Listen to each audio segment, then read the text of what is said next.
So in this Instagram tutorial video, I'm going to be showing you guys how to delete a story on Instagram. So once you have Instagram open up on your device, first off, you have to add to your story.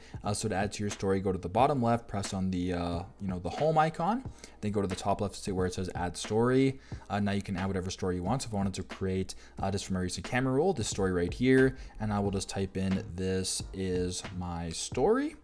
There you go. That's my story. I'm going to go ahead and post that by going to the bottom right and pressing on post and then pressing on share.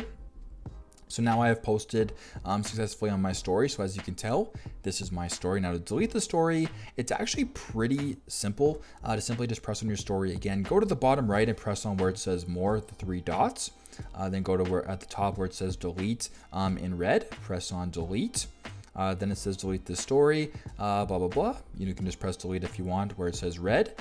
And there you go. It is now deleting, and there you go. The story is now deleted here on Instagram. So that is how to delete an Instagram story here on Instagram. I hope this video helps.